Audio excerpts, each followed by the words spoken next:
ਅਧਿਆਇ 17 ਰਾਤ ਦਾ ਸਫ਼ਰ। ਇੱਕ ਪਾਕ ਜ਼ਾਤ ਹੈ ਉਹ ਅੱਲਾਹ, ਜਿਹੜਾ ਆਪਣੇ ਬੰਦੇ ਮੁਹੰਮਦ ਸੱਸਾ ਮੁਸਕਰਾਉਂਦਾ ਚਿਹਰਾ ਨੂੰ ਰਾਤ ਦੇ ਇੱਕ ਹਿੱਸੇ ਵਿੱਚ ਹੀ ਸਤਿਕਾਰਯੋਗ ਮਸੀਤ ਖਾਨਾ ਕਾਬਾ ਤੋਂ ਮਸਜਿਦੇ ਅਕਸਾ ਯਰੂਸ਼ਲਮ ਵਿਖੇ ਬੈਤੁਲ ਮੁਕੱਦਸ ਤੱਕ ਲੈ ਗਿਆ, ਜਿਸ ਦੇ ਆਲੇ ਦੁਆਲੇ ਅਸੀਂ ਬਰਕਤਾਂ ਰੱਖੀਆਂ ਹਨ, ਤਾਂ ਜੋ ਅਸੀਂ ਉਸ ਮੁਹੰਮਦ ਨੂੰ ਆਪਣੀਆਂ ਕੁਝ ਨਿਸ਼ਾਨੀਆਂ ਵਿਖਾਈਏ। ਦਸ਼ਮਲਵ ਇੱਕ ਬੇਸ਼ੱਕ ਉਹੀ ਅੱਲਾਹ ਸਭ ਕੁਝ ਸੁਣਨ ਵਾਲਾ ਤੇ ਵੇਖਣ ਵਾਲਾ ਹੈ। 2 ਅਸੀਂ ਮੂਸਾ ਨੂੰ ਕਿਤਾਬ ਤੌਰੈਤ ਦਿੱਤੀ ਸੀ ਅਤੇ ਉਸ ਨੂੰ ਬਨੀ ਇਸਰਾਈਲ ਲਈ ਮਾਰਗ ਦਰਸ਼ਕ ਬਣਾਇਆ ਅਤੇ ਕਿਹਾ ਸੀ ਕਿ ਤੁਸੀਂ ਛੁੱਟ ਮੈਥੋਂ ਹੋਰ ਕਿਸੇ ਨੂੰ ਆਪਣਾ ਵਕੀਲ ਕਾਰਜ ਸਾਦਕ ਨਾ ਠਹਿਰਾਓ। 3 ਹੇ ਲੋਕੋ, ਤੁਸੀਂ ਸਾਰੇ ਹੀ ਉਹਨਾਂ ਲੋਕਾਂ ਦੀ ਨਸਲ ਚੋਂ ਹੋ ਜਿਨ੍ਹਾਂ ਨੂੰ ਅਸੀਂ ਨੂਹ ਦੇ ਨਾਲ ਬੇੜੀ ਤੇ ਸਵਾਰ ਕੀਤਾ ਸੀ। ਬੇਸ਼ੱਕ ਉਹ ਨੂਹ ਅੱਲਾਹ ਦਾ ਧੰਨਵਾਦੀ ਬੰਦਾ ਸੀ। 4 ਅਸੀਂ ਬਨੀ ਇਸਰਾਈਲ ਨੂੰ ਉਹਨਾਂ ਦੀ ਕਿਤਾਬ ਤੌਰੈਤ ਵਿੱਚ ਸਾਫ਼ ਸੁਚੇਤ ਕਰ ਦਿੱਤਾ ਸੀ ਕਿ ਤੁਸੀਂ ਧਰਤੀ ਤੇ 2 ਵਾਰੀ ਫਸਾਦ ਕਰੋਗੇ ਤੇ ਵੱਡੀ ਸਰਕਸ਼ੀ ਕਰੋਗੇ। 5 ਜਦੋਂ ਦੋਵਾਂ ਵਾਅਦਿਆਂ ਵਿੱਚੋਂ ਪਹਿਲੇ ਵਾਅਦੇ ਦਾ ਸਮਾਂ ਆਇਆ ਤਾਂ, ਹੇ ਬਨੀ ਇਸਰਾਈਲੀਓ, ਅਸੀਂ ਤੁਹਾਡੇ ਤੇ ਬਹੁਤ ਹੀ ਲੜਾਕੂ ਬੰਦੇ ਭੇਜੇ, ਉਹ ਸ਼ਹਿਰਾਂ ਵਿੱਚ ਫਸਾਦ ਫੈਲਾਉਣ ਲਈ ਹਰ ਪਾਸੇ ਫੈਲ ਗਏ। ਇਹ ਇੱਕ ਵਚਨ ਸੀ ਜਿਹੜਾ ਪੂਰਾ ਹੋਣਾ ਹੀ ਸੀ। 6 ਫਿਰ ਅਸੀਂ ਉਹਨਾਂ ਲੜਾਕੂਆਂ ਤੇ ਤੁਹਾਨੂੰ ਜਿੱਤ ਦੇ ਕੇ ਤੁਹਾਡੇ ਦਿਨ ਫੇਰ ਦਿੱਤੇ ਅਤੇ ਧਨ ਦੌਲਤ ਅਤੇ ਔਲਾਦ ਨਾਲ ਤੁਹਾਡੀ ਮਦਦ ਕੀਤੀ ਅਤੇ ਤੁਹਾਡੀ ਸੰਖਿਆ ਵਿੱਚ ਵੀ ਵਾਧਾ ਕੀਤਾ। 7 ਜੇ ਤੁਸੀਂ ਭਲਾਈ ਕਰੋਗੇ ਤਾਂ ਆਪਣੇ ਲਈ ਹੀ ਕਰੋਗੇ, ਜੇ ਬੁਰਾਈ ਕਰੋਗੇ ਤਾਂ ਉਹ ਵੀ ਆਪਣੇ ਲਈ ਹੀ ਹੋਵੇਗੀ। ਫਿਰ ਜਦੋਂ ਦੂਜੇ ਵਾਅਦੇ ਦਾ ਸਮਾਂ ਆਇਆ ਤਾਂ ਇੱਕ ਦੂਜੀ ਕੌਮ ਤੁਹਾਡੇ ਤੇ ਭਾਰੂ ਹੋ ਗਈ, ਤਾਂ ਜੋ ਉਹ ਮਾਰ ਕੇ ਤੁਹਾਡੇ ਚਿਹਰਿਆਂ ਨੂੰ ਵਿਗਾੜ ਸੁੱਟਣ ਅਤੇ ਮਸੀਤ ਬੈਤੁਲ ਮੁਕੱਦਸ ਵਿੱਚ ਦਾਖਲ ਹੋ ਜਾਣ, ਜਿਵੇਂ ਇਸ ਵਿੱਚ ਪਹਿਲੀ ਵਾਰ ਦਾਖਲ ਹੋਏ ਸਨ, ਤਾਂ ਜੋ ਜਿਸ ਤੇ ਵੀ ਉਹਨਾਂ ਦਾ ਜ਼ੋਰ ਚੱਲੇ, ਉਸ ਨੂੰ ਉੱਕਾ ਹੀ ਬਰਬਾਦ ਕਰ ਦੇਣ। 8 ਹੋ ਸਕਦਾ ਹੈ ਕਿ ਤੁਹਾਡਾ ਰੱਬ ਤੁਹਾਡੇ ਤੇ ਰਹਿਮ ਕਰੇ। ਹਾਂ, ਜੇ ਤੁਸੀਂ ਫੇਰ ਉਹੀਓ ਚੱਜ ਕਰਨ ਲੱਗ ਪਏ ਤਾਂ ਅਸੀਂ ਵੀ ਪਹਿਲਾਂ ਵਾਂਗ ਹੀ ਕਰਾਂਗੇ। ਅਸੀਂ ਨਰਕ ਨੂੰ ਇੱਕ ਕੈਦਖਾਨਾ ਬਣਾ ਛੱਡਿਆ ਹੈ। 9 ਹਕੀਕਤ ਵਿੱਚ ਇਹ ਕੁਰਾਨ ਉਹ ਰਾਹ ਵਿਖਾਉਂਦਾ ਹੈ ਜਿਹੜਾ ਬਹੁਤ ਹੀ ਸਿੱਧਾ ਹੈ ਅਤੇ ਉਹਨਾਂ ਈਮਾਨ ਵਾਲਿਆਂ ਨੂੰ ਜਿਹੜੇ ਨੇਕ ਕੰਮ ਕਰਦੇ ਹਨ, ਇਸ ਗੱਲ ਦੀ ਖੁਸ਼ਖਬਰੀ ਦਿੰਦਾ ਹੈ ਕਿ ਉਹਨਾਂ ਲਈ ਬਹੁਤ ਹੀ ਵੱਡਾ ਅਜਰ ਬਦਲਾ ਹੈ। 1 ਸਿਫਰ ਅਤੇ ਜਿਹੜੇ ਲੋਕ ਆਖਿਰਤ ਤੇ ਯਕੀਨ ਨਹੀਂ ਰੱਖਦੇ ਉਹਨਾਂ ਲਈ ਦਰਦਨਾਕ ਅਜ਼ਾਬ ਤਿਆਰ ਕੀਤਾ ਗਿਆ ਹੈ। 1 ਮਨੁੱਖ ਆਪਣੇ ਲਈ ਬੁਰਾਈ ਦੀ ਦੁਆਵਾਂ ਇਸ ਤਰ੍ਹਾਂ ਮੰਗਦਾ ਹੈ ਜਿਵੇਂ ਉਸ ਦੀ ਭਲਾਈ ਦੀ ਦੁਆ ਹੋਵੇ। ਮਨੁੱਖ ਸੁਬਹ ਵਜੋਂ ਬਹੁਤ ਹੀ ਕਾਲਾ ਹੈ। 2 ਅਸੀਂ ਰਾਤ ਤੇ ਦਿਨ ਨੂੰ ਕੁਦਰਤ ਦੀਆਂ 2 ਨਿਸ਼ਾਨੀਆਂ ਵਜੋਂ ਬਣਾਇਆ ਹੈ। ਰਾਤ ਦੀ ਨਿਸ਼ਾਨੀ ਚੰਨ ਨੂੰ ਤਾਂ ਅਸੀਂ ਨੂਰ ਕਰ ਦਿੱਤਾ ਤੇ ਦਿਨ ਦੀ ਨਿਸ਼ਾਨੀ ਸੂਰਜ ਨੂੰ ਰੋਸ਼ਨਾ ਦਿੱਤਾ, ਤਾਂ ਜੋ ਤੁਸੀਂ ਆਪਣੇ ਰੱਬ ਦਾ ਫਜ਼ਲ ਰੋਟੀ ਰੋਜ਼ੀ ਦੀ ਭਾਲ ਕਰ ਸਕੋ ਅਤੇ ਇਸ ਲਈ ਵੀ ਕਿ ਵਰਿਆਂ ਤੇ ਮਹੀਨਿਆਂ ਦਾ ਹਿਸਾਬ ਜਾਣ ਸਕੋ। ਅਸੀਂ ਹਰੇਕ ਚੀਜ਼ ਦੀ ਚੰਗੀ ਤਰ੍ਹਾਂ ਵਿਆਖਿਆ ਕੀਤੀ ਹੈ। 3 ਅਸੀਂ ਹਰੇਕ ਮਨੁੱਖ ਦੀ ਕਰਮ ਪੱਤਰੀ ਨੂੰ ਉਸ ਦੀ ਗਰਦਨ ਵਿੱਚ ਪਾ ਛੱਡਿਆ ਹੈ ਅਤੇ ਕਿਆਮਤ ਦਿਹਾੜੇ ਅਸੀਂ ਉਸ ਦੇ ਸਾਹਮਣੇ ਇੱਕ ਕਿਤਾਬ ਪੇਸ਼ ਕਰਾਂਗੇ, ਜਿਸ ਨੂੰ ਉਹ ਆਪਣੇ ਸਾਹਮਣੇ ਖੁੱਲੀ ਵੇਖੇਗਾ। 4 ਆਖਿਆ ਜਾਵੇਗਾ ਕਿ ਤੂੰ ਆਪ ਹੀ ਆਪਣੀ ਕਰਮਾਂ ਵਾਲੀ ਕਿਤਾਬ ਪੜ੍ਹ ਲੈ, ਅੱਜ ਤੂੰ ਆਪ ਹੀ ਆਪਣਾ ਹਿਸਾਬ ਲੈਣ ਲਈ ਬਥੇਰਾ ਹੈ।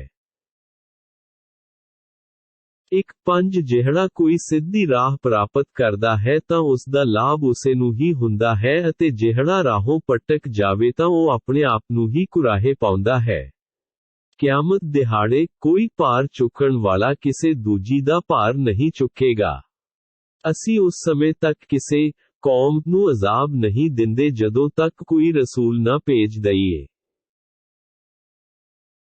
6 ਜਦੋਂ ਅਸੀਂ ਕਿਸੇ ਬਸਤੀ ਨੂੰ ਬਰਬਾਦ ਕਰਨਾ ਚਾਹੁੰਦੇ ਹਾਂ ਤਾਂ ਉੱਥੇ ਦੇ ਖੁਸ਼ਹਾਲ ਲੋਕਾਂ ਨੂੰ ਆਦੇਸ਼ ਦਿੰਦੇ ਹਾਂ ਅਤੇ ਉਹ ਉਸ ਬਸਤੀ ਵਿੱਚ ਖੁੱਲ੍ਹੇ ਤੌਰ ਤੇ ਨਾ ਫਰਮਾਨੀਆਂ ਕਰਨ ਲੱਗ ਪੈਂਦੇ ਹਨ ਅਤੇ ਇੰਜ ਉਸ ਬਸਤੀ ਵਾਲਿਆਂ ਤੇ ਅਜ਼ਾਬ ਦਾ ਆਉਣਾ ਟੁੱਕ ਜਾਂਦਾ ਹੈ ਅਤੇ ਫਿਰ ਅਸੀਂ ਉਸ ਬਸਤੀ ਨੂੰ ਉਜਾੜ ਕੇ ਰੱਖ ਦਿੰਦੇ ਹਾਂ। 7 ਅਸਾਂ ਨੂਹ ਤੋਂ ਮਗਰੋਂ ਕਿੰਨੀਆਂ ਹੀ ਕੌਮਾਂ ਹਲਾਕ ਕੀਤੀਆਂ ਹਨ। ਹੇ ਨਬੀ, ਤੇਰਾ ਰੱਬ ਆਪਣੇ ਬੰਦਿਆਂ ਦੇ ਅਪਰਾਧਾਂ ਤੋਂ ਭਲੀ ਭਾਂਤ ਜਾਣੂ ਹੈ, ਉਹ ਸਭ ਕੁਝ ਵੇਖਣ ਵਾਲਾ ਹੈ। 8 ਜਿਹੜਾ ਕੋਈ ਛੇਤੀ ਮਿਲਣ ਵਾਲਾ ਸੰਸਾਰ ਚਾਹੁੰਦਾ ਹੈ ਤਾਂ ਅਸੀਂ ਇਸੇ ਸੰਸਾਰ ਵਿੱਚ ਜਿਸ ਦੇ ਲਈ ਚਾਹੁੰਦੇ ਹਾਂ ਅਤੇ ਜਿੰਨਾ ਚਾਹੁੰਦੇ ਹਾਂ ਛੇਤੀ ਹੀ ਬਖਸ਼ ਦਿੰਦੇ ਹਾਂ, ਫਿਰ ਉਸ ਲਈ ਨਰਕ ਵਿੱਚ ਜਾਣਾ ਲਾਜ਼ਮੀ ਹੋ ਜਾਂਦਾ ਹੈ, ਉਹ ਇਸ ਵਿੱਚ ਰੁਸਵਾਈ ਨਾਲ ਧੱਕੇ ਖਾਂਦਾ ਹੋਇਆ ਦਾਖਲ ਹੋਵੇਗਾ। 9 ਤੇ ਜਿਹੜਾ ਆਖਿਰਤ ਚਾਹੁੰਦਾ ਹੈ ਅਤੇ ਉਸ ਦੇ ਲਈ ਪੂਰੇ ਯਤਨ ਵੀ ਕਰਦਾ ਹੈ ਜਦ ਕਿ ਉਹ ਈਮਾਨ ਵਾਲਾ ਵੀ ਹੈ, ਇਹੋ ਉਹ ਲੋਕ ਹਨ ਜਿਨ੍ਹਾਂ ਦੇ ਯਤਨਾਂ ਦੀ ਕਦਰ ਕੀਤੀ ਜਾਵੇਗੀ। 2 ਹੇ ਨਬੀ, ਸੰਸਾਰ ਵਿੱਚ ਅਸੀਂ ਹਰੇਕ ਨੂੰ ਤੇਰੇ ਰੱਬ ਦੀਆਂ ਬਖਸ਼ਿਸ਼ਾਂ ਨਾਲ ਨਿਵਾਜ਼ਦੇ ਹਾਂ, ਉਹਨਾਂ ਇਨਕਾਰੀਆਂ ਨੂੰ ਵੀ ਨਿਵਾਜ਼ਦੇ ਹਾਂ ਅਤੇ ਉਹਨਾਂ ਈਮਾਨ ਵਾਲਿਆਂ ਨੂੰ ਵੀ। ਤੇਰੇ ਰੱਬ ਦੀਆਂ ਬਖਸ਼ਿਸ਼ਾਂ ਨੂੰ ਕੋਈ ਰੋਕ ਨਹੀਂ ਸਕਦਾ। 2 ਵੇਖੋ ਅਸੀਂ ਇਹਨਾਂ ਵਿੱਚੋਂ ਇੱਕ ਨੂੰ ਦੂਜੇ ਤੇ ਕਿੱਦਾਂ ਵਡਿਆਈ ਦੇ ਛੱਡੀ ਹੈ ਅਤੇ ਪਰਲੋਕ ਤਾਂ ਦਰਜਿਆਂ ਵਿੱਚ ਹੋਰ ਵੀ ਵਧੀ ਹੋਈ ਹੈ ਅਤੇ ਉਹ ਵਡਿਆਈ ਦੇਣ ਵਿੱਚ ਵੀ ਕਈ ਗੁਣਾ ਵਧੀ ਹੋਈ ਹੈ। 2 ਹੇ ਨਬੀ, ਤੁਸੀਂ ਅੱਲਾਹ ਦੇ ਨਾਲ ਕੋਈ ਹੋਰ ਇਸ਼ਟ ਨਾ ਬਣਾਓ, ਨਹੀਂ ਤਾਂ ਤੁਸੀਂ ਵੀ ਪੰਡੇ ਹੋਏ ਤੇ ਬਿਆਸਰਾ ਹੋ ਕੇ ਬੈਠੇ ਰਹਿ ਜਾਓਗੇ।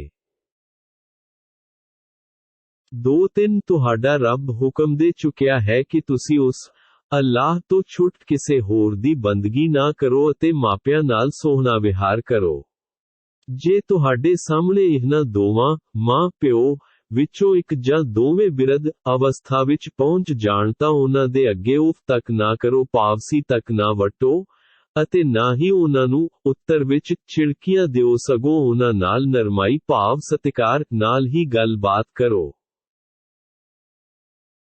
2 ਮਿਹਰਾਂ ਤੇ ਨਿਮਰਤਾ ਸਹਿਤ ਉਹਨਾਂ ਦੇ ਸਾਹਮਣੇ ਆਪਣੇ ਮੋਢਿਆਂ ਨੂੰ ਝੁਕਾ ਕੇ ਰੱਖੋ ਅਤੇ ਦੁਆ ਕਰਿਆ ਕਰੋ ਕਿ ਹੇ ਮੇਰੇ ਰੱਬਾ, ਇਹਨਾਂ ਮੇਰੇ ਮਾਂ ਬਾਪ ਤੇ ਮਿਹਰਾਂ ਫਰਮਾ ਜਿਸ ਤਰ੍ਹਾਂ ਮਿਹਰ ਮੁਹੱਬਤ ਨਾਲ ਉਹਨਾਂ ਨੇ ਬਚਪਨ ਵਿੱਚ ਮੇਰੀ ਪਰਵਰਿਸ਼ ਕੀਤੀ ਹੈ। 2 ਜੋ ਕੁਝ ਵੀ ਤੁਹਾਡੇ ਦਿਲਾਂ ਵਿੱਚ ਹੈ ਤੁਹਾਡਾ ਰੱਬ ਚੰਗੀ ਤਰ੍ਹਾਂ ਜਾਣਦਾ ਹੈ। ਜੇ ਤੁਸੀਂ ਨੇਕ ਬਣ ਗਏ ਹੋ ਤਾਂ ਉਹ ਆਪਣੇ ਵੱਲ ਪਰਤ ਆਉਣ ਵਾਲਿਆਂ ਲਈ ਅਤੇ ਬਖਸ਼ਣਹਾਰ ਹੈ। 2 ਰਿਸ਼ਤੇਦਾਰਾਂ, ਮਸਕੀਨਾਂ ਅਤੇ ਮੁਸਾਫਿਰਾਂ ਇੱਕ ਦਾ ਹੱਕ ਅਦਾ ਕਰੋ ਅਤੇ ਫਜ਼ੂਲ ਖਰਚੀ ਨਾਲ ਆਪਣਾ ਮਾਲ ਨਾ ਉਡਾਓ। 2 ਫਜ਼ੂਲ ਲੋੜ ਤੋਂ ਵੱਧ ਖਰਚ ਕਰਨ ਵਾਲੇ ਸ਼ੈਤਾਨ ਦੇ ਭਰਾ ਹਨ ਅਤੇ ਸ਼ੈਤਾਨ ਆਪਣੇ ਰੱਬ ਦਾ ਨਾ ਸ਼ੁਕਰਾ ਹੈ। 2 ਜੇ ਤੁਹਾਨੂੰ ਉਹਨਾਂ ਲੋੜਵੰਦਾਂ ਦੇ ਸਵਾਲਾਂ ਤੋ ਇਸ ਕਰਕੇ ਕੰਨੀ ਕਤਰਾਉਣੀ ਪਵੇ ਕਿ ਹਾਲੇ ਤੁਸੀਂ ਆਪ ਹੀ ਅੱਲਾਹ ਦੀ ਮਿਹਰਾਂ ਦੀ ਭਾਲ ਕਰ ਰਹੇ ਹੋ, ਭਾਵ ਕੁਝ ਦੇ ਨਹੀਂ ਸਕਦੇ ਤਾਂ ਨਰਮਾਈ ਨਾਲ ਜਵਾਬ ਦਿਓ। 2 ਨਾ ਹੀ ਤੁਸੀਂ ਆਪਣਾ ਹੱਥ ਗਰਦਨ ਨਾਲ ਬੰਨੀ ਰੱਖੋ ਕਿ ਕੰਜੂਸੀ ਕਰੋ ਅਤੇ ਨਾ ਹੀ ਉਸ ਨੂੰ ਉੱਕਾ ਹੀ ਖੁੱਲਾ ਛੱਡ ਦਿਓ ਕਿ ਫਜ਼ੂਲ ਖਰਚੀ ਹੋਵੇ ਕਿ ਭੰਡੀ ਕਰਵਾ ਕੇ ਤੇ ਬੇਬਸ ਹੋ ਕੇ ਬੈਠੇ ਰਹਿ ਜਾਓ। 3 ਬੇਸ਼ੱਕ ਤੇਰਾ ਰੱਬ ਜਿਸ ਲਈ ਚਾਹੁੰਦਾ ਹੈ ਉਸ ਲਈ ਖੁੱਲੀ ਡੁੱਲੀ ਰੋਜ਼ੀ ਦਿੰਦਾ ਹੈ ਅਤੇ ਜੇ ਚਾਹੇ ਤੰਗ ਵੀ ਕਰ ਦਿੰਦਾ ਹੈ। ਬੇਸ਼ੱਕ ਉਹ ਆਪਣੇ ਬੰਦਿਆਂ ਦੇ ਹਾਲਾਂ ਤੋਂ ਭਲੀ ਭਾਂਤ ਜਾਣੂ ਹੈ ਅਤੇ ਚੰਗੀ ਤਰ੍ਹਾਂ ਵੇਖ ਰਿਹਾ ਹੈ। 3 ਤੁਸੀਂ ਗਰੀਬੀ ਦੇ ਡਰ ਤੋਂ ਆਪਣੀ ਔਲਾਦ ਦੀ ਹੱਤਿਆ ਨਾ ਕਰੋ, ਅਸੀਂ ਉਹਨਾਂ ਨੂੰ ਵੀ ਰਿਜ਼ਕ ਦਿੰਦੇ ਹਾਂ ਅਤੇ ਤੁਹਾਨੂੰ ਵੀ। ਬੇਸ਼ੱਕ ਉਹਨਾਂ ਔਲਾਦ ਦਾ ਕਤਲ ਮਹਾ ਪਾਪ ਹੈ। 3 ਖਬਰਦਾਰ, ਜ਼ਨਾ ਦੇ ਨੇੜੇ ਵੀ ਨਾ ਜਾਓ, ਬੇਸ਼ੱਕ ਇਹ ਬਹੁਤ ਹੀ ਵੱਡੀ ਅਸ਼ਲੀਲਤਾ ਹੈ ਅਤੇ ਭੈੜੀ ਰਾਹ ਹੈ। 3 ਤੁਸੀਂ ਉਸ ਜਾਨ ਨੂੰ ਛੁੱਟ ਹੱਕ ਤੋਂ ਕਤਲ ਨਾ ਕਰੋ ਜਿਸਨੂੰ ਅੱਲਾਹ ਨੇ ਹਰਾਮ ਕੀਤਾ ਹੈ। ਜਿਹੜਾ ਵਿਅਕਤੀ ਨਿਰਦੋਸ਼ ਮਾਰਿਆ ਜਾਵੇਗਾ ਅਸੀਂ ਉਸ ਦੇ ਵਾਰਸਾਂ ਨੂੰ ਬਦਲਾ ਲੈਣ ਦਾ ਹੱਕ ਦਿੱਤਾ ਹੈ। ਸੋ ਉਹ ਕਤਲ ਦਾ ਬਦਲਾ ਲੈਣ ਵਿੱਚ ਹੱਦੋਂ ਨਾ ਟੱਪੇ। ਹਾਂ, ਬਦਲਾ ਲੈਣ ਵਿੱਚ ਉਸ ਦੀ ਮਦਦ ਕੀਤੀ ਗਈ ਹੈ। 3-4 ਤੁਸੀਂ ਯਤੀਮ ਦੇ ਮਾਲ ਦੇ ਨੇੜੇ ਵੀ ਨਾ ਜਾਓ ਭਾਵ ਉਸ ਵਿੱਚੋਂ ਖਰਚ ਨਾ ਕਰੋ, ਪਰ ਸੁਚੱਜੇ ਢੰਗ ਨਾਲ ਖਰਚ ਕਰੋ, ਇੱਥੋਂ ਤੀਕ ਕਿ ਉਹ ਯਤੀਮ ਆਪਣੀ ਜਵਾਨੀ ਨੂੰ ਪੁੱਜ ਜਾਵੇ। ਕੀਤੇ ਹੋਏ ਵਚਨਾਂ ਨੂੰ ਨਿਭਾਓ, ਕਿਉਂ ਜੋ ਵਚਨਾਂ ਸੰਬੰਧੀ ਪੁੱਛਿਆ ਜਾਵੇਗਾ। 3-5 ਜਦੋਂ ਮਿਣਨ ਲੱਗੋ ਤਾਂ ਮਿਣਤੀ ਪੂਰੀ ਕਰੋ ਅਤੇ ਸਿੱਧੀ ਤੱਕੜੀ ਨਾਲ ਪੂਰਾ ਤੋਲੋ, ਭਾਵ ਡੰਡੀ ਨਾ ਮਾਰੋ, ਇੰਜ ਕਰਨਾ ਹੀ ਠੀਕ ਹੈ ਅਤੇ ਸਿੱਟੇ ਪੱਖੋਂ ਵੀ ਇਹੋ ਠੀਕ ਹੈ। 3-6 ਜਿਸ ਗੱਲ ਦਾ ਤੁਹਾਨੂੰ ਗਿਆਨ ਹੀ ਨਾ ਹੋਵੇ ਉਸ ਦੇ ਪਿੱਛੇ ਨਾ ਪਵੋ, ਭਾਵ ਟੋਹ ਵਿੱਚ ਨਾ ਲੱਗੋ, ਕਿਉਂ ਜੋ ਕੰਨ ਅੱਖ ਅਤੇ ਦਿਲ ਇਹਨਾਂ ਸਭ ਤੋਂ ਕਿਆਮਤ ਦਿਹਾੜੇ ਪੁੱਛ ਗਿੱਛ ਹੋਵੇਗੀ। 3-7 ਧਰਤੀ ਤੇ ਆਕੜ ਕੇ ਨਾ ਤੁਰੋ। ਤੂੰ ਨਾ ਤਾਂ ਧਰਤੀ ਨੂੰ ਆਪਣੀ ਚਾਲ ਨਾਲ ਪਾੜ ਸਕਦਾ ਹੈ ਅਤੇ ਨਾ ਹੀ ਆਕੜ ਨਾਲ ਪਹਾੜਾਂ ਦੀਆਂ ਉਚਾਈਆਂ ਨੂੰ ਪੁੱਜ ਸਕਦਾ ਹੈ। 3-8 ਸਾਰੇ ਕੰਮ ਅਤੇ ਇਹਨਾਂ ਦੀਆਂ ਬੁਰਾਈਆਂ ਤੁਹਾਡੇ ਰੱਬ ਨੂੰ ਸਖਤ ਨਾ ਪਸੰਦ ਹਨ। 3-9 ਉਹ ਸਿਆਣਪ ਦੀਆਂ ਗੱਲਾਂ ਹਨ, ਜਿਹੜੀਆਂ ਤੁਹਾਡੇ ਰੱਬ ਨੇ ਤੁਹਾਡੇ ਵੱਲ ਵਹੀ ਰਾਹੀਂ ਨਾਜ਼ਿਲ ਕੀਤੀਆਂ ਹਨ। ਅੱਲਾਹ ਤੋਂ ਛੁੱਟ ਹੋਰ ਕਿਸੇ ਨੂੰ ਇਸ਼ਟ ਨਾ ਬਣਾਓ ਨਹੀਂ ਤਾਂ ਤੁਹਾਡੀ ਭੰਡੀ ਕਰਕੇ ਤੇ ਹਰੇਕ ਭਲਾਈ ਤੋਂ ਵਾਂਝਾ ਕਰਕੇ ਨਰਕ ਵਿੱਚ ਸੁੱਟ ਦਿੱਤਾ ਜਾਵੇਗਾ। 4 ਕੀ ਤੁਹਾਡੇ ਰੱਬ ਨੇ ਤੁਹਾਨੂੰ ਪੁੱਤਰਾਂ ਲਈ ਚੁਣ ਲਿਆ ਹੈ ਅਤੇ ਆਪਣੇ ਲਈ ਫਰਿਸ਼ਤਿਆਂ ਵਿੱਚੋਂ ਧੀਆਂ ਬਣਾ ਲਈਆਂ ਹਨ। ਬੇਸ਼ੱਕ ਤੁਸੀਂ ਬਹੁਤ ਹੀ ਭੈੜੀਆਂ ਗੱਲਾਂ ਕਹਿੰਦੇ ਹੋ। 4 ਅਸੀਂ ਤਾਂ ਇਸ ਕੁਰਾਨ ਵਿੱਚ ਹਰ ਪੱਖੋਂ ਹਕੀਕਤਾਂ ਦੀ ਚਰਚਾ ਕੀਤੀ ਹੈ ਤਾਂ ਜੋ ਲੋਕੀ ਸਿੱਖਿਆ ਪ੍ਰਾਪਤ ਕਰਨ, ਪਰ ਇਹ ਚੀਜ਼ ਉਹਨਾਂ ਕਾਫਿਰਾਂ ਦੀ ਨਫ਼ਰਤ ਵਿੱਚ ਵਾਧਾ ਕਰਦੀ ਹੈ। 4-2 ਹੇ ਨਬੀ, ਆਖ ਦਿਓ ਕਿ ਜੇ ਉਸ ਅੱਲਾਹ ਦੇ ਨਾਲ ਹੋਰ ਵੀ ਇਸ਼ਟ ਹੁੰਦੇ ਜਿਵੇਂ ਕਿ ਇਹ ਮੁਸ਼ਰਿਕ ਲੋਕ ਆਖਦੇ ਹਨ ਤਾਂ ਉਹ ਅਰਸ਼ ਦੇ ਮਾਲਿਕ ਭਾਵ ਅੱਲਾਹ ਤੱਕ ਪਹੁੰਚਣ ਵਾਲੀ ਰਾਹ ਦੀ ਜ਼ਰੂਰ ਹੀ ਭਾਲ ਕਰਦੇ। 4-3 ਜੋ ਉਹ ਮੁਸ਼ਰਿਕ ਆਖਦੇ ਹਨ ਅੱਲਾਹ ਉਹਨਾਂ ਸਾਰੀਆਂ ਗੱਲਾਂ ਤੋਂ ਪਾਕ ਹੈ, ਸਗੋਂ ਉਹਨਾਂ ਤੋਂ ਬਹੁਤ ਉੱਚਾ ਹੈ। 4-4 ਸੱਤਾਂ ਆਕਾਸ਼, ਧਰਤੀ ਅਤੇ ਜੋ ਵੀ ਇਹਨਾਂ ਵਿਚਕਾਰ ਵਸਤੂਆਂ ਹਨ ਉਹ ਸਭ ਉਸੇ ਅੱਲਾਹ ਦੀ ਵਡਿਆਈ ਬਿਆਨ ਕਰ ਰਹੀਆਂ ਹਨ। ਕੋਈ ਵੀ ਅਜਿਹੀ ਵਸਤੂ ਨਹੀਂ ਜਿਹੜੀ ਉਸਤਤ ਨਾਲ ਉਸ ਦੀ ਤਸਬੀਹ ਨਾ ਕਰਦੀ ਹੋਵੇ ਪਰ ਤੁਸੀਂ ਉਹਨਾਂ ਦੀ ਤਸਬੀਹ ਨੂੰ ਸਮਝ ਨਹੀਂ ਸਕਦੇ ਵਾਸਤਵ ਵਿੱਚ ਉਹ ਬਹੁਤ ਹੀ ਸਹਿਨਸ਼ੀਲ ਤੇ ਬਖਸ਼ਣਹਾਰ ਹੈ। 4-5 ਹੇ ਮੁਹੰਮਦ, ਜਦੋਂ ਤੁਸੀਂ ਕੁਰਾਨ ਪੜ੍ਹਦੇ ਹੋ ਤਾਂ ਅਸੀਂ ਤੁਹਾਡੇ ਅਤੇ ਉਹਨਾਂ ਵਿਚਕਾਰ ਜਿਹੜੇ ਆਖਿਰਤ ਤੇ ਵਿਸ਼ਵਾਸ ਨਹੀਂ ਰੱਖਦੇ, ਇੱਕ ਬਰੀਕ ਜਿਹਾ ਪਰਦਾ ਤਾਣ ਦਿੰਦੇ ਹਨ। 1 4-6 ਉਹਨਾਂ ਦੇ ਮਨਾਂ ਤੇ ਅਸੀਂ ਅਜਿਹੇ ਗਲਾਫ ਚਾੜ ਦਿੰਦੇ ਹਾਂ ਕਿ ਉਹ ਕੁਝ ਵੀ ਨਾ ਸਮਝ ਸਕਣ। 2 ਅਤੇ ਉਹਨਾਂ ਦੇ ਕੰਨਾਂ ਤੇ ਡਾਟ ਲਾ ਦਿੰਦੇ ਹਾਂ ਕਿ ਉਹ ਸੁਣ ਨਾ ਸਕਣ। ਜਦੋਂ ਤੁਸੀਂ ਕੁਰਾਨ ਵਿੱਚ ਆਪਣੇ ਇਕੱਲੇ ਰੱਬ ਦੀ ਚਰਚਾ ਕਰਦੇ ਹੋ ਤਾਂ ਉਹ ਘ੍ਰਿਣਾ ਨਾਲ ਪਿੱਠ ਫੇਰ ਕੇ ਭੱਜ ਜਾਂਦੇ ਹਨ। 4-7 ਹੇ ਨਬੀ, ਅਸੀਂ ਚੰਗੀ ਤਰ੍ਹਾਂ ਜਾਣਦੇ ਹਾਂ ਕਿ ਉਹ ਕਾਫਿਰ ਕੁਰਾਨ ਕਿਉਂ ਸੁਣਦੇ ਹਨ। ਅਸੀਂ ਇਹ ਵੀ ਜਾਣਦੇ ਹਾਂ ਜਦੋਂ ਉਹ ਕੰਨ ਲਾ ਕੇ ਤੁਹਾਡੀਆਂ ਗੱਲਾਂ ਸੁਣਦੇ ਹਨ ਅਤੇ ਜਦੋਂ ਉਹ ਤੁਹਾਡੇ ਵਿਰੋਧ ਕਾਨਾਫੂਸੀਆਂ ਕਰਦੇ ਹਨ ਅਤੇ ਜਦੋਂ ਉਹ ਜ਼ਾਲਮ ਲੋਕਾਂ ਨੂੰ ਆਖਦੇ ਹਨ ਕਿ ਤੁਸੀਂ ਇਸ ਵਿਅਕਤੀ ਦੇ ਪਿੱਛੇ ਨਾ ਲੱਗੋ, ਉਸ ਉੱਤੇ ਤਾਂ ਜਾਦੂ ਕੀਤਾ ਹੋਇਆ ਹੈ। 4-8 ਹੇ ਮੁਹੰਮਦ, ਵੇਖੋ ਤਾਂ ਉਹ ਤੁਹਾਡੇ ਲਈ ਕਿਹੋ ਜਿਹੀਆਂ ਮਿਸਾਲਾਂ ਦੇ ਰਹੇ ਹਨ। ਉਹ ਤਾਂ ਭਟਕੇ ਹੋਏ ਲੋਕ ਹਨ, ਹੁਣ ਸਿੱਧੇ ਰਾਹ ਤੁਰਨਾ ਉਹਨਾਂ ਦੇ ਵੱਸ ਵਿੱਚ ਨਹੀਂ। 4-9 ਉਹ ਕਹਿੰਦੇ ਹਨ ਕਿ ਜਦੋਂ ਅਸੀਂ ਹੱਡੀਆਂ ਅਤੇ ਚੂਰਾ ਹੋ ਜਾਵਾਂਗੇ ਤਾਂ ਕੀ ਨਵੇਂ ਸਿਰਿਓਂ ਪੈਦਾ ਕਰਕੇ ਫੇਰ ਖੜੇ ਕੀਤੇ ਜਾਵਾਂਗੇ। 5 ਹੇ ਨਬੀ, ਤੁਸੀਂ ਆਖੋ ਕਿ ਭਾਵੇਂ ਤੁਸੀਂ ਪੱਥਰ ਬਣ ਜਾਓ ਜਾਂ ਲੋਹਾ, ਮੁੜ ਪੈਦਾ ਕੀਤੇ ਜਾਵੋਗੇ। 5 ਇੱਕ ਜਾਂ ਹੋਰ ਕੋਈ ਅਜਿਹੀ ਚੀਜ਼ ਜਿਹੜੀ ਤੁਹਾਡੀ ਸੋਚ ਅਨੁਸਾਰ ਬਹੁਤ ਹੀ ਕਰੜੀ ਹੋਵੇ, ਤਾਂ ਵੀ ਮੁੜ ਪੈਦਾ ਕੀਤੇ ਜਾਓਗੇ। ਜੇ ਉਹ ਪੁੱਛਣ ਕਿ ਉਹ ਕੌਣ ਹੈ ਜਿਹੜਾ ਸਾਨੂੰ ਮੁੜ ਸੁਰਜੀਤ ਕਰੇਗਾ ਤਾਂ ਜਵਾਬ ਦਿਓ ਕਿ ਉਹੀਓ ਅੱਲਾਹ ਮੁੜ ਪੈਦਾ ਕਰੇਗਾ, ਜਿਸ ਨੇ ਤੁਹਾਨੂੰ ਪਹਿਲੀ ਵਾਰ ਪੈਦਾ ਕੀਤਾ। ਫੇਰ ਉਹ ਸਿਰ ਹਿਲਾ ਹਿਲਾ ਕੇ ਪੁੱਛਣਗੇ ਕਿ ਇਹ ਕਦੋਂ ਹੋਵੇਗਾ। ਤੁਸੀਂ, ਹੇ ਨਬੀ, ਆਖ ਦਿਓ ਕਿ ਅਚਰਜ ਨਹੀਂ ਕਿ ਉਹ ਵੇਲਾ ਨੇੜੇ ਹੀ ਆ ਲੱਗਿਆ ਹੋਵੇ।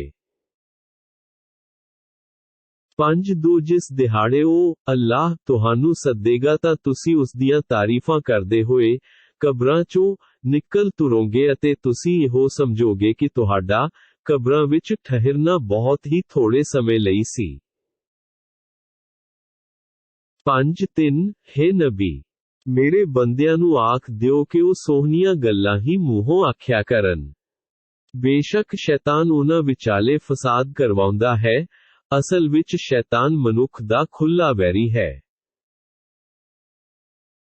5 ਤੁਹਾਡਾ ਰੱਬ ਤੁਹਾਨੂੰ ਚੰਗੀ ਤਰ੍ਹਾਂ ਜਾਣਦਾ ਹੈ, ਜੇ ਉਹ ਚਾਹੇ ਤਾਂ ਤੁਹਾਡੇ ਤੇ ਰਹਿਮ ਕਰੇ ਜਾਂ ਜੇ ਉਹ ਚਾਹੇ ਤਾਂ ਤੁਹਾਨੂੰ ਅਜ਼ਾਬ ਦੇਵੇ।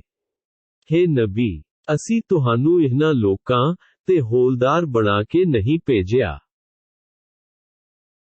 5 ਆਕਾਸ਼ਾਂ ਤੇ ਧਰਤੀ ਵਿੱਚ ਜੋ ਵੀ ਹੈ ਤੁਹਾਡਾ ਰੱਬ ਉਹਨਾਂ ਸਭ ਨੂੰ ਚੰਗੀ ਤਰ੍ਹਾਂ ਜਾਣਦਾ ਹੈ।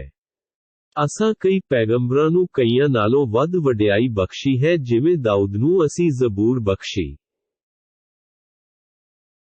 5 ਹੇ ਨਬੀ, ਆਖ ਦਿਓ ਕਿ ਉਹਨਾਂ ਨੂੰ ਮਦਦ ਲਈ ਬੁਲਾ ਲਓ ਜਿਨ੍ਹਾਂ ਨੂੰ ਤੁਸੀਂ ਉਸ ਅੱਲਾਹ ਤੋਂ ਛੁੱਟ-ਛਟ ਸਮਝਦੇ ਹੋ।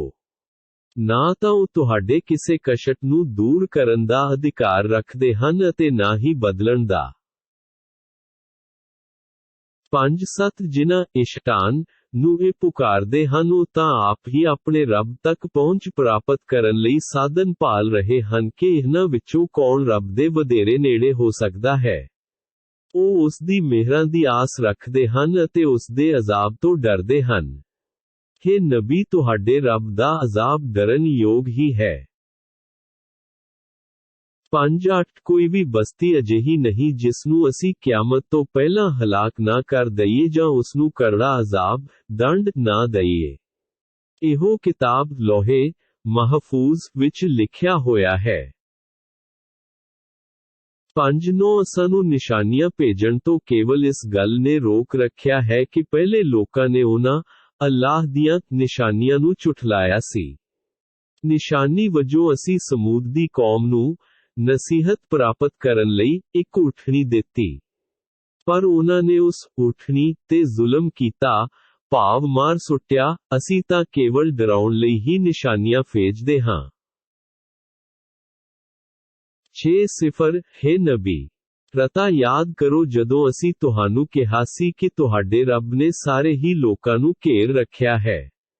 ਅਸੀਂ ਤੁਹਾਨੂੰ ਮਿਰਾਜ ਸਮੇਂ ਜੋ ਕੁਝ ਵਿਖਾਇਆ ਸੀ ਉਸ ਨੂੰ ਲੋਕਾਂ ਲਈ ਇੱਕ ਅਜ਼ਮਾਇਸ਼ ਬਣਾ ਕੇ ਰੱਖ ਛੱਡਿਆ ਅਤੇ ਉਸ ਰੁੱਖ ਜ਼ਕੂਮ ਨੂੰ ਵੀ ਜਿਸ ਤੇ ਕੁਰਾਨ ਵਿੱਚ ਲਾਨਤ ਕੀਤੀ ਗਈ ਹੈ। ਅਸੀਂ ਇਹਨਾਂ ਇਨਕਾਰੀਆਂ ਨੂੰ ਡਰਾ ਰਹੇ ਹਾਂ, ਪਰ ਇਹਨਾਂ ਦੀ ਸਰਕਸ਼ੀ ਵਿੱਚ ਵਾਧਾ ਹੀ ਹੁੰਦਾ ਜਾ ਰਿਹਾ ਹੈ। 6 ਜਦੋਂ ਅਸੀਂ ਫਰਿਸ਼ਤਿਆਂ ਨੂੰ ਆਖਿਆ ਸੀ ਕਿ ਆਦਮ ਨੂੰ ਸਿਜਦਾ ਕਰੋ ਤਾਂ ਇਬਲੀਸ, ਸ਼ੈਤਾਨ ਤੋਂ ਛੁੱਟ ਸਾਰਿਆਂ ਨੇ ਸਿਜਦਾ ਕੀਤਾ। ਪਰ ਉਸ ਸ਼ੈਤਾਨ ਨੇ ਕਿਹਾ ਕਿ ਮੈਂ ਉਸ ਆਦਮ ਨੂੰ ਸਿਜਦਾ ਕਰਾਂ ਜਿਸ ਨੂੰ ਤੂੰ ਮਿੱਟੀ ਤੋਂ ਸਾਜਿਆ ਹੈ। 6 ਸ਼ੈਤਾਨ ਅੱਲਾਹ ਹੈ ਕਹਿਣ ਲੱਗਾ, ਵੇਖ, ਉਸ ਨੂੰ ਜਿਸ ਨੂੰ ਤੂੰ ਮੇਰੇ ਉੱਤੇ ਇੱਜ਼ਤ ਦਿੱਤੀ ਹੈ, ਜੇ ਤੂੰ ਕਿਆਮਤ ਦਿਹਾੜੇ ਤੀਕ ਮੈਨੂੰ ਟਿਲ ਦੇਵੇਂ ਤਾਂ ਥੋੜੇ ਜਿਹੇ ਲੋਕਾਂ ਤੋਂ ਛੁੱਟ ਮੈਂ ਇਸ ਦੀ ਪੂਰੀ ਨਸਲ ਦੀਆਂ ਜੜ੍ਹਾਂ ਪੁੱਟ ਸੁੱਟਾਂਗਾ। 6 ਅੱਲਾਹ ਨੇ ਫਰਮਾਇਆ, ਜਾਂ ਤੈਨੂੰ ਛੂਟ ਹੈ, ਜਿਹੜਾ ਵੀ ਇਹਨਾਂ ਵਿੱਚੋਂ ਤੇਰੀ ਪੈਰਵੀ ਕਰੇਗਾ ਤਾਂ ਬੇਸ਼ੱਕ ਤੁਹਾਡੀ ਸਭ ਦੀ ਸਜ਼ਾ ਨਰਕ ਹੈ। ਇਹੋ ਉਹਨਾਂ ਦੇ ਕਰਮਾਂ ਦਾ ਠੀਕ ਬਦਲਾ ਹੋਵੇਗਾ। 6 ਇਹਨਾਂ ਵਿੱਚੋਂ ਜਿਨ੍ਹਾਂ ਤੇ ਵੀ ਤੇਰਾ ਵਸ ਚੱਲ ਸਕਦਾ ਹੈ ਉਹਨਾਂ ਨੂੰ ਆਪਣੀ ਆਵਾਜ਼, ਗੱਲਾਂ ਨਾਲ ਫਿਸਲਾ ਲੈ। ਉਹਨਾਂ ਤੇ ਆਪਣੇ ਸਵਾਰ ਤੇ ਪਿਆਦੇ ਚਾੜ ਲਿਆ ਅਤੇ ਮਾਲ ਤੇ ਔਲਾਦ ਵਿੱਚ ਇਹਨਾਂ ਦਾ ਸਾਂਝੀ ਬਣ ਜਾ ਅਤੇ ਇਹਨਾਂ ਨਾਲ ਝੂਠੇ ਵਾਅਦੇ ਕਰ ਜਦ ਕਿ ਸ਼ੈਤਾਨ ਦੇ ਸਾਰੇ ਵਾਅਦੇ ਝੂਠੇ ਹੁੰਦੇ ਹਨ। 6:5 ਪਰ ਮੇਰੇ ਸੱਚੇ ਬੰਦਿਆਂ ਤੇ ਤੇਰਾ ਕੁਝ ਵੀ ਵਸ ਨਹੀਂ ਚੱਲੇਗਾ ਅਤੇ ਤੇਰਾ ਰੱਬ ਨੇਕ ਬੰਦਿਆਂ ਦੇ ਕੰਮ ਸਵਾਰਨ ਲਈ ਬਥੇਰਾ ਹੈ। 6 ਤੁਹਾਡਾ ਰੱਬ ਤਾਂ ਉਹ ਹੈ ਜਿਹੜਾ ਸਮੁੰਦਰਾਂ ਵਿੱਚ ਤੁਹਾਡੀਆਂ ਬੇੜੀਆਂ ਤੋੜਦਾ ਹੈ ਤਾਂ ਜੋ ਤੁਸੀਂ ਉਸ ਰੱਬ ਦਾ ਫਜ਼ਲ ਰੋਜ਼ੀ ਭਾਲ ਸਕੋ। ਉਹ ਤੁਹਾਡੇ ਤੇ ਅਤਿਅੰਤ ਮਿਹਰਬਾਨ ਹੈ। 6 ਜਦੋਂ ਸਮੁੰਦਰ ਵਿੱਚ ਤੁਹਾਨੂੰ ਕੋਈ ਭੀੜ ਆ ਪੈਂਦੀ ਹੈ ਤਾਂ ਅੱਲਾਹ ਨੂੰ ਛੱਡ ਕੇ ਜਿਨ੍ਹਾਂ ਨੂੰ ਤੁਸੀਂ ਮਦਦ ਲਈ ਪੁਕਾਰਿਆ ਕਰਦੇ ਹੋ ਉਹਨਾਂ ਸਾਰਿਆਂ ਨੂੰ ਭੁੱਲ ਜਾਂਦੇ ਹੋ। 1 ਜਦੋਂ ਉਹ ਤੁਹਾਨੂੰ ਖੁਸ਼ਕੀ ਭਾਵ ਧਰਤੀ ਵੱਲ ਬਚਾ ਲਿਆਉਂਦਾ ਹੈ ਫਿਰ ਤੁਸੀਂ ਉਸ ਤੋਂ ਮੂੰਹ ਮੋੜ ਲੈਂਦੇ ਹੋ। ਮਨੁੱਖ ਬੜਾ ਹੀ ਨਾ ਸ਼ੁਕਰਾ। 6 ਕੀ ਤੁਸੀਂ ਇਸ ਗੱਲ ਤੋਂ ਬੇਡਰ ਹੋ ਗਏ ਹੋ ਕਿ ਉਹ ਰੱਬ ਤੁਹਾਨੂੰ ਸੁੱਖੀ ਥਾਂ ਭਾਵ ਧਰਤੀ ਵਿੱਚ ਤਸਾ ਦੇਵੇ ਜਾਂ ਤੁਹਾਡੇ ਤੇ ਪਥਰਾਓ ਕਰਨ ਵਾਲੀ ਹਨੇਰੀ ਭੇਜ ਦੇਵੇ, ਉਸ ਵੇਲੇ ਤੁਸੀਂ ਆਪਣੇ ਲਈ ਕੋਈ ਵੀ ਕਾਰਜ ਸਾਧਕ ਨਹੀਂ ਪਾਓਗੇ। 6 ਕੀ ਤੁਹਾਨੂੰ ਇਸ ਦੀ ਕੋਈ ਵੀ ਚਿੰਤਾ ਨਹੀਂ ਕਿ ਉਹ ਅੱਲਾਹ ਤੁਹਾਨੂੰ ਫੇਰ ਸਮੁੰਦਰ ਦੇ ਸਫ਼ਰ ਤੇ ਲੈ ਜਾਵੇ ਅਤੇ ਤੁਹਾਡੇ ਤੇ ਤੇਜ਼ ਹਵਾਵਾਂ ਦੇ ਝੱਖੜ ਭੇਜ ਦੇਵੇ ਅਤੇ ਤੁਹਾਡੀ ਨਾ ਸ਼ੁਕਰੀ ਕਾਰਨ ਤੁਹਾਨੂੰ ਡੋਬ ਦੇਵੇ। ਫੇਰ ਤੁਸੀਂ ਅਜਿਹਾ ਕੋਈ ਵੀ ਨਾ ਪਾਓਗੇ ਜਿਹੜਾ ਸਾਥੋਂ ਪੁੱਛ ਗਿੱਛ ਕਰ ਸਕੇ। 7 ਨਿਰਸੰਦੇਹ ਅਸੀਂ ਹੀ ਆਦਮ ਦੀ ਸੰਤਾਨ ਨੂੰ ਆਦਰ ਮਾਨ ਬਖਸ਼ਿਆ ਅਤੇ ਇਹਨਾਂ ਨੂੰ ਜਲ ਥਲ ਲਈ ਸਵਾਰੀਆਂ ਬਖਸ਼ੀਆਂ ਅਤੇ ਇਹਨਾਂ ਨੂੰ ਪਾਕੀਜ਼ਾ ਚੀਜ਼ਾਂ ਵਿੱਚੋਂ ਰੋਜ਼ੀਆਂ ਬਖਸ਼ੀਆਂ ਅਤੇ ਇਹਨਾਂ ਨੂੰ ਆਪਣੀ ਅਸੰਖ ਜੀਵ ਜੰਤੂ ਤੇ ਜਿਨ੍ਹਾਂ ਨੂੰ ਅਸੀਂ ਪੈਦਾ ਕੀਤਾ ਹੈ ਵਡਿਆਈ ਬਖਸ਼ੀ। 7 ਜਿਸ ਦਿਹਾੜੇ ਅਸਾਂ ਸਾਰੇ ਲੋਕਾਂ ਨੂੰ ਸਨੇ ਉਹਨਾਂ ਦੇ ਆਗੂ ਬੁਲਾਵਾਂਗ ਉਸ ਦਿਨ ਜਿਨ੍ਹਾਂ ਦੀ ਕਰਮ ਪੱਤਰੀ ਸੱਜੇ ਹੱਥਾਂ ਵਿੱਚ ਫੜਾਈ ਜਾਵੇਗੀ ਉਹ ਤਾਂ ਆਪਣਾ ਚਿੱਠਾ ਖੁਸ਼ ਹੋ ਕੇ ਪੜਨਗੇ ਅਤੇ ਉਹਨਾਂ ਨਾਲ ਬਰਾਬਰ ਵੀ ਵਿਤਕਰਾ ਨਹੀਂ ਹੋਵੇਗਾ। 7 ਅਤੇ ਜਿਹੜਾ ਕੋਈ ਸੰਸਾਰ ਵਿੱਚ ਅੰਨਾ ਬਣ ਕੇ ਰਿਹਾ ਉਹ ਆਖਿਰਤ ਵਿੱਚ ਵੀ ਅੰਨਾ ਅਤੇ ਰਾਹੋਂ ਭਟਕਿਆ ਹੋਇਆ ਹੋਵੇਗਾ। 7 ਹੈ ਨਬੀ ਇਹ ਮੱਕੇ ਦੇ ਕਾਫਿਰ ਲੋਕ ਤੁਹਾਨੂੰ ਉਸ ਵਹੀ ਰੱਬੀ ਸੁਨੇਹੇ ਤੋਂ ਥਿੜਕਾ ਦੇਣਾ ਚਾਹੁੰਦੇ ਹਨ ਜਿਹੜੀ ਤੁਹਾਡੇ ਤੇ ਉਤਾਰੀ ਹੈ ਅਤੇ ਚਾਹੁੰਦੇ ਹਨ ਕਿ ਤੁਸੀਂ ਇਸ ਵਹੀ ਤੋਂ ਛੁੱਟ ਕੁਝ ਹੋਰ ਵੀ ਸਾਡੇ ਨਾਂ ਤੋਂ ਕੱਢ ਲਵੋ। ਜੇ ਤੁਸੀਂ ਉਹਨਾਂ ਦੀ ਗੱਲ ਮੰਨ ਲੈਂਦੇ ਤਦ ਇਹ ਲੋਕੀ ਤੁਹਾਨੂੰ ਆਪਣਾ ਮਿੱਤਰ ਬਣਾ ਲੈਂਦੇ। 7 ਹੈ ਨਬੀ ਜੇ ਅਸੀਂ ਤੁਹਾਨੂੰ ਦ੍ਰਿੜਤਾ ਨਾ ਬਖਸ਼ੀ ਹੁੰਦੀ ਤਾਂ ਤੁਸੀਂ ਉਹਨਾਂ ਕਾਫਿਰਾਂ ਵੱਲ ਥੋੜਾ ਬਹੁਤ ਉਲਾਰ ਹੋ ਹੀ ਜਾਂਦੇ। 7 ਹੈ ਨਬੀ ਜੇ ਇੰਜ ਹੁੰਦਾ ਫੇਰ ਅਸੀਂ ਤੁਹਾਨੂੰ ਜੀਵਨ ਵਿੱਚ ਵੀ ਤੇ ਮਰਨ ਤੋਂ ਬਾਅਦ ਵੀ ਦੋਹਰਾ ਅਜ਼ਾਬ ਦਿੰਦੇ। ਫੇਰ ਤੁਹਾਨੂੰ ਸਾਡੇ ਮੁਕਾਬਲੇ ਕੋਈ ਵੀ ਸਹਾਇਕ ਨਾ ਮਿਲਦਾ। 7 ਇਹ ਲੋਕ ਇਸ ਮੱਕੇ ਦੀ ਧਰਤੀ ਤੋਂ ਤੁਹਾਡੇ ਪੈਰ ਮੱਕੇ ਤੋਂ ਉਖਾੜ ਦੇਣਾ ਚਾਹੁੰਦੇ ਹਨ ਤਾਂ ਜੋ ਤੁਸੀਂ ਇੱਥੋਂ ਨਿਕਲ ਜਾਓ। ਜੇ ਭਲਾ ਅਜਿਹਾ ਹੋ ਵੀ ਜਾਵੇ ਤਾਂ ਤੁਹਾਡੇ ਪਿੱਛੋਂ ਇਹ ਵੀ ਕੁਝ ਦੇਰ ਹੀ ਟਿਕ ਸਕਣਗੇ। 7 ਉਹਨਾਂ ਰਸੂਲਾਂ ਦੇ ਦਸਤੂਰ ਵਾਂਗ ਜਿਹੜੇ ਹੈ ਨਬੀ ਅਸੀਂ ਤੁਹਾਥੋਂ ਪਹਿਲਾਂ ਭੇਜੇ ਸਨ ਇਹ ਵੀ ਹਲਾਕ ਹੋ ਜਾਂਦੇ ਤੁਸੀਂ ਸਾਡੇ ਦਸਤੂਰ ਨੀਤੀ ਵਿੱਚ ਕੋਈ ਬਦਲਾਅ ਨਹੀਂ ਵੇਖੋਗੇ। 7 ਸੂਰਜ ਢਲਣ ਤੋਂ ਲੈ ਕੇ ਰਾਤ ਦੇ ਹਨੇਰੇ ਤੱਕ ਨਮਾਜ਼ ਕਾਇਮ ਕਰੋ ਅਤੇ ਫਜਰ ਦੀ ਨਮਾਜ਼ ਵੀ ਕਾਇਮ ਕਰੋ। ਬੇਸ਼ੱਕ ਫਜਰ ਦੀ ਨਮਾਜ਼ ਵੇਲੇ ਫਰਿਸ਼ਤਿਆਂ ਦੀ ਹਾਜ਼ਰੀ ਦਾ ਸਮਾਂ ਹੁੰਦਾ ਹੈ। 1 7 ਹੈ ਨਬੀ ਰਾਤ ਦੇ ਕੁਝ ਹਿੱਸੇ ਵਿੱਚ ਵੀ ਤੁਸੀਂ ਇਸ ਕੁਰਾਨ ਨੂੰ ਤਹੱਜਦ ਦੀ ਨਮਾਜ਼ ਵਿੱਚ ਪੜ੍ਹੋ। ਇਹ ਤਹੱਜਦ ਵਿਸ਼ੇਸ਼ਕਰ ਤੁਹਾਡੇ ਲਈ ਹੈ। ਆਸ ਹੈ ਕਿ ਤੁਹਾਡਾ ਰੱਬ ਤੁਹਾਨੂੰ ਮੁਕਾਮੇ ਮਹਿਮੂਦ ਦੋ ਤੇ ਲਿਆ ਖੜਾ ਕਰੇਗਾ। 8 ਹੈ ਨਬੀ ਆਖੋ ਕਿ ਹੈ ਮੇਰੇ ਰੱਬਾ ਮੈਨੂੰ ਜਿੱਥੇ ਵੀ ਤੂੰ ਲੈ ਜਾਵੇਂ ਸੱਚਾਈ ਦੇ ਨਾਲ ਹੀ ਲੈ ਕੇ ਜਾਈਂ ਅਤੇ ਜਿੱਥੋਂ ਵੀ ਕੱਢੀਂ ਸਚਾਈ ਨਾਲ ਹੀ ਕੱਢੀ ਅਤੇ ਆਪਣੇ ਵੱਲੋਂ ਰਾਜ ਸੱਤਾ ਨੂੰ ਮੇਰਾ ਸਹਾਇਕ ਬਣਾ।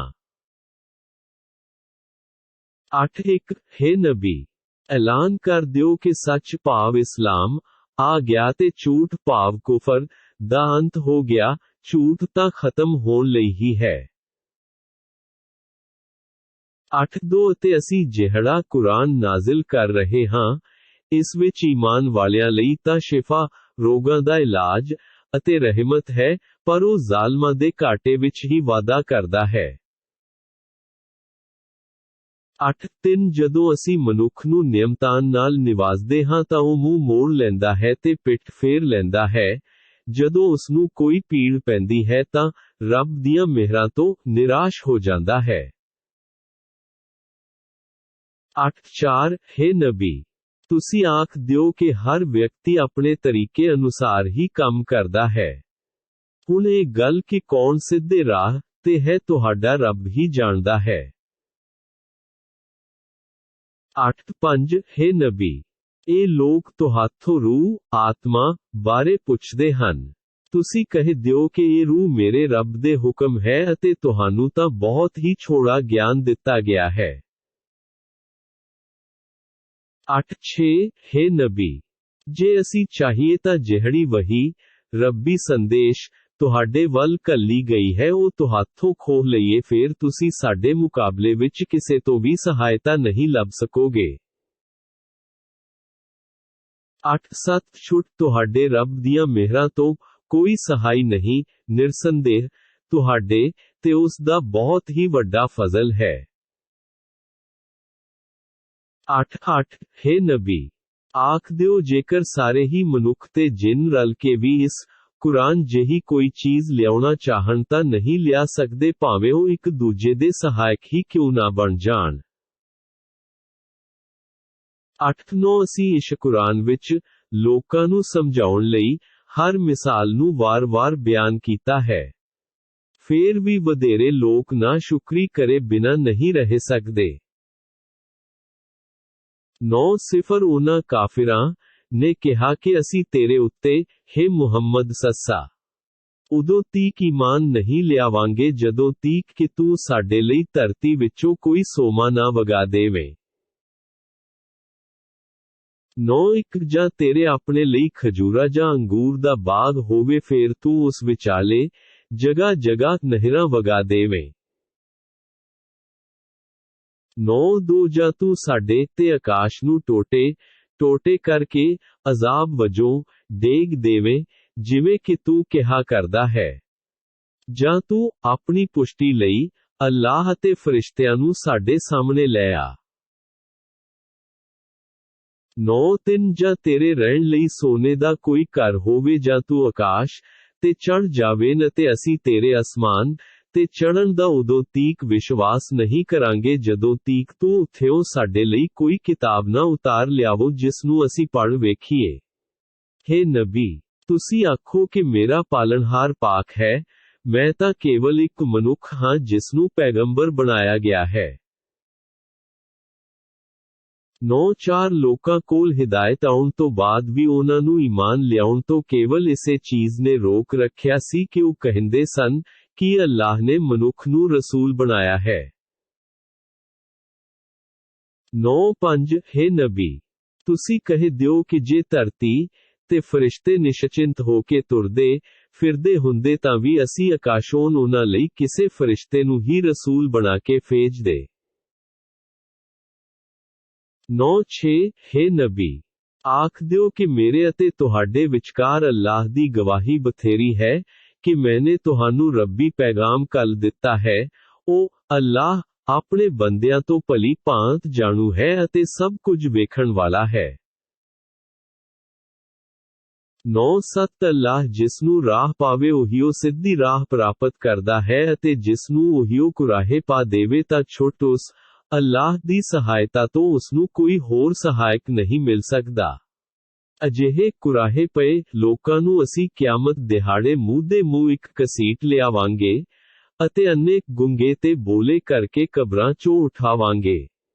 ਉਹਨਾਂ ਦਾ ਟਿਕਾਣਾ ਨਰਕ ਹੋਵੇਗਾ। ਜਦੋਂ ਅੱਗ ਠੰਡੀ ਹੋਣ ਲੱਗੇਗੀ ਅਸੀਂ ਉਸ ਅੱਗ ਨੂੰ ਹੋਰ ਸੁਲਗਾ ਦੇਵਾਂਗੇ। 9-8 ਇਹ ਉਹਨਾਂ ਦੀ ਸਜ਼ਾ ਹੈ, ਕਿਉਂ ਜੋ ਉਹਨਾਂ ਨੇ ਸਾਡੀਆਂ ਆਇਤਾਂ ਦਾ ਇਨਕਾਰ ਕੀਤਾ ਅਤੇ ਕਿਹਾ ਕਿ ਜਦੋਂ ਅਸੀਂ ਹੱਡੀਆਂ ਅਤੇ ਚੂਰਾ ਹੋ ਜਾਵਾਂਗੇ ਤਾਂ ਕੀ ਅਸੀਂ ਨਵੇਂ ਸਿਰਿਓਂ ਉਠਾਏ ਜਾਵਾਂਗੇ। 9-9 ਕਿ ਉਹਨਾਂ ਨੇ ਇਸ ਗੱਲ ਵੱਲ ਝਾਤ ਨਹੀਂ ਮਾਰੀ ਕਿ ਜਿਸ ਅੱਲਾਹ ਨੇ ਆਕਾਸ਼ ਤੇ ਧਰਤੀ ਨੂੰ ਪੈਦਾ ਕੀਤਾ ਹੈ ਉਹ ਉਹਨਾਂ ਜਿਹੀਆਂ ਨੂੰ ਪੈਦਾ ਕਰਨ ਦੀ ਪੂਰੀ ਸਮਰੱਥਾ ਰੱਖਦਾ ਹੈ। ਅੱਲਾਹ ਨੇ ਹੀ ਉਹਨਾਂ ਲਈ ਇੱਕ ਅਜਿਹਾ ਸਮਾਂ ਨਿਯਤ ਕੀਤਾ ਹੈ ਜਿਸ ਵਿੱਚ ਕਿਸੇ ਪ੍ਰਕਾਰ ਦਾ ਕੋਈ ਸ਼ੱਕ ਨਹੀਂ, ਪਰ ਜ਼ਾਲਮ ਲੋਕ ਇਨਕਾਰ ਕਰੇ ਬਿਨਾਂ ਰਹੇ ਹੀ ਨਹੀਂ ਸਕਦੇ। 1:0 ਹੇ ਨਬੀ, ਆਖ ਦਿਓ ਕਿ ਜੇ ਕੀਤੇ ਮੇਰੇ ਰੱਬ ਦੀਆਂ ਮਿਹਰਾਂ ਦੇ ਭੰਡਾਰ ਤੁਹਾਡੇ ਕਬਜ਼ੇ ਵਿੱਚ ਹੁੰਦੇ ਤਾਂ ਤੁਸੀਂ ਵੀ ਉਸ ਨੂੰ ਖਰਚ ਹੋ ਜਾਣ ਦੇ ਡਰ ਤੋਂ ਰੋਕੀ ਰੱਖਦੇ। ਵਾਸਤਵ ਵਿੱਚ ਮਨੁੱਖ ਬਹੁਤ ਹੀ ਤੰਗ ਦਿਲਾ ਹੈ। 1:1 ਅਸੀਂ ਮੂਸਾ ਨੂੰ 9 ਸਪਸ਼ਟ ਮੁਅਜਜ਼ੇ, ਰੱਬੀ ਚਮਤਕਾਰ ਬਖਸ਼ੇ। ਤੁਸੀਂ ਆਪ ਵੀ, ਹੇ ਨਬੀ, ਬਨੀ ਇਸਰਾਈਲ ਤੋਂ ਪੁੱਛ ਲਵੋ ਕਿ ਜਦੋਂ ਉਹ ਮੂਸਾ ਉਹਨਾਂ ਕੋਲ ਆਇਆ ਤਾਂ ਫਿਰੌਨ ਨੇ ਉਸ ਨੂੰ ਕਿਹਾ ਕਿ ਹੇ ਮੂਸਾ, ਮੈਂ ਸਮਝਦਾ ਹਾਂ ਕਿ ਤੂੰ ਜ਼ਰੂਰ ਇੱਕ ਜਾਦੂ ਦਾ ਮਾਰਿਆ ਆਦਮੀ ਹੈ। 1:2 ਮੂਸਾ ਨੇ ਕਿਹਾ ਕਿ ਤੂੰ ਭਲੀਭਾਂਤ ਜਾਣ ਚੁੱਕਿਆ ਹੈ ਕਿ ਇਹ ਸਾਰੀਆਂ ਨਿਸ਼ਾਨੀਆਂ ਆਕਾਸ਼ਾਂ ਤੇ ਧਰਤੀ ਦੇ ਰੱਬ ਨੇ ਹੀ ਵੇਖਣ ਤੇ ਸਮਝਣ ਦੇ ਮੰਤਵ ਲਈ ਨਾਜ਼ਿਲ ਕੀਤੀਆਂ ਹਨ ਅਤੇ ਇਹ ਫਿਰੌਨ, ਮੈਂ ਤੈਨੂੰ ਇੱਕ ਸ਼ਾਮਤ ਦਾ ਮਾਰਿਆ ਵਿਅਕਤੀ ਸਮਝਦਾ ਹਾਂ। 1:3 ਅੰਤ ਫਿਰੌਨ ਨੇ ਪੱਕਾ ਵਿਚਾਰ ਬਣਾ ਲਿਆ ਕਿ ਉਹਨਾਂ ਮੂਸਾ ਤੇ ਬਨੀ ਇਸਰਾਈਲ ਨੂੰ ਧਰਤੀਓਂ ਉਖਾੜ ਸੁੱਟੇ। ਅਸੀਂ ਉਸ ਫਿਰੌਨ ਨੂੰ ਅਤੇ ਉਸ ਦੇ ਸਾਥੀਆਂ ਨੂੰ ਸਮੁੰਦਰ ਵਿੱਚ ਡੋਬ ਦਿੱਤਾ। 1:4 ਇਸ ਤੋਂ ਮਗਰੋਂ ਅਸੀਂ ਬਨੀ ਇਸਰਾਈਲ ਨੂੰ ਕਿਹਾ ਕਿ ਇਸ ਧਰਤੀ ਤੇ ਵਸੋ ਹਾਂ। ਜਦੋਂ ਆਖਿਰਤ ਦੇ ਵਾਅਦੇ ਦਾ ਸਮਾਂ ਆਵੇਗਾ ਤਾਂ ਅਸੀਂ ਤੁਹਾਨੂੰ ਸਭ ਨੂੰ ਇਕੱਠਾ ਕਰਕੇ ਲਿਆਵਾਂਗੇ। 1:5 ਅਸੀਂ ਇਸ ਕੁਰਾਨ ਨੂੰ ਹੱਕ ਸੱਚ ਨਾਲ ਉਤਾਰਿਆ ਹੈ ਅਤੇ ਹੱਕ ਸੱਚ ਨਾਲ ਹੀ ਆਇਆ ਹੈ। ਹੇ ਨਬੀ, ਅਸੀਂ ਤੁਹਾਨੂੰ ਜੰਨਤ ਦੀਆਂ ਖੁਸ਼ਖਬਰੀਆਂ ਸੁਣਾਉਣ ਵਾਲਾ ਅਤੇ ਰੱਬ ਦੇ ਅਜ਼ਾਬ ਤੋਂ ਡਰਾਉਣ ਵਾਲਾ ਰਸੂਲ ਬਣਾ ਕੇ ਭੇਜਿਆ ਹੈ। 1:6 ਅਸੀਂ ਕੁਰਾਨ ਨੂੰ ਛੋੜਾ ਕਰਕੇ ਇਸ ਲਈ ਨਾਜ਼ਿਲ ਕੀਤਾ ਹੈ ਤਾਂ ਜੋ ਤੁਸੀਂ ਇਸ ਨੂੰ ਠਹਿਕ ਕੇ ਲੋੜ ਅਨੁਸਾਰ ਲੋਕਾਂ ਨੂੰ ਸੁਣਾ ਸਕੋਨ ਅਤੇ ਅਸਾਂ ਇਸ ਨੂੰ ਲੜੀਵਾਰ ਉਤਾਰਿਆ ਹੈ। 1:7 ਆਖ ਦਿਓ ਕਿ ਤੁਸੀਂ ਇਸ ਤੇ ਈਮਾਨ ਲਿਆਓ ਜਾਂ ਨਾ ਲਿਆਓ, ਪਰ ਜਿਨ੍ਹਾਂ ਨੂੰ ਇਸ ਤੋਂ ਪਹਿਲਾਂ ਰੱਬੀ ਕਿਤਾਬਾਂ ਦਾ ਗਿਆਨ ਦਿੱਤਾ ਗਿਆ ਸੀ, ਉਹਨਾਂ ਕੋਲ ਜਦੋਂ ਵੀ ਇਸ ਨੂੰ ਪੜ੍ਹਿਆ ਜਾਂਦਾ ਹੈ ਤਾਂ ਉਹ ਮੂੰਹ ਦੇ ਭਾਰ ਸਿਜਦੇ ਵਿੱਚ ਡਿੱਗ ਪੈਂਦੇ ਹਨ। 1:8 ਅਤੇ ਆਖਦੇ ਹਨ ਕਿ ਸਾਡਾ ਪਾਲਣਹਾਰ ਹਰ ਐਬ ਤੋਂ ਪਾਕ ਹੈ ਅਤੇ ਸਾਡੇ ਰੱਬ ਦਾ ਵਾਅਦਾ ਨਿਰਸੰਦੇਹ ਪੂਰਾ ਹੋ ਕੇ ਰਹੇਗਾ। 1:9 ਉਹ ਵਿਲਕਦੇ ਹੋਏ ਮੂੰਹ ਦੇ ਭਾਰ ਸਿਜਦੇ ਵਿੱਚ ਡਿੱਗ ਪੈਂਦੇ ਹਨ ਅਤੇ ਇਹ ਕੁਰਾਨ ਉਹਨਾਂ ਦੀ ਨਿਮਰਤਾ ਤੇ ਡਰ ਵਿੱਚ ਹੋਰ ਵੀ ਵਾਧਾ ਕਰਦਾ ਹੈ। 1:10 ਹੇ ਨਬੀ, ਆਖ ਦਿਓ ਕਿ ਤੁਸੀਂ ਅੱਲਾਹ ਨੂੰ ਅੱਲਾਹ ਕਹਿ ਕੇ ਸੱਦੋ ਜਾਂ ਰਹਿਮਾਨ ਆਖੋ, ਤੁਸੀਂ ਜਿਸ ਨਾਲ ਵੀ ਉਸ ਨੂੰ ਸੱਦੋ ਸਾਰੇ ਹੀ ਸੋਹਣੇ ਨਾ ਉਸੇ ਲਈ ਹਨ। ਆਪਣੀ ਨਮਾਜ਼ ਨਾ ਤਾਂ ਬਹੁਤੀ ਉੱਚੀ ਆਵਾਜ਼ ਨਾਲ ਪੜੋ ਤੇ ਨਾ ਹੀ ਬਹੁਤੀ ਹੌਲੀ ਆਵਾਜ਼ ਨਾਲ ਪੜੋ, ਸਗੋਂ ਦੋਹਾਂ ਦੇ ਵਿਚਕਾਰਲੀ ਰਾਹ ਅਪਣਾਓ। 1:11 ਅਤੇ ਇਹ ਵੀ ਆਖੋ ਕਿ ਸਾਰੀਆਂ ਤਾਰੀਫਾਂ ਤੇ ਸ਼ੁਕਰਾਨੇ ਉਸ ਅੱਲਾਹ ਲਈ ਹਨ ਜਿਸ ਨੇ ਆਪਣੇ ਲਈ ਕੋਈ ਔਲਾਦ ਨਹੀਂ ਬਣਾਈ ਅਤੇ ਨਾ ਹੀ ਰਾਜ ਸੱਤਾ ਵਿੱਚ ਉਸ ਦਾ ਕੋਈ ਸਾਂਝੀ ਹੈ। ਨਾ ਹੀ ਉਹ ਨਿਰਬਲ ਤੇ ਬੇਵਸ ਹੈ ਕਿ ਉਸ ਨੂੰ ਕਿਸੇ ਸਹਾਇਕ ਦੀ ਲੋੜ ਹੈ। ਤੁਸੀਂ ਉਸੇ ਅੱਲਾਹ ਦੀ ਵਡਿਆਈ, ਉਹ ਵੀ ਉੱਚ ਕੋਟੀ ਦੀ ਵਡਿਆਈ, ਬਿਆਨ ਕਰੋ।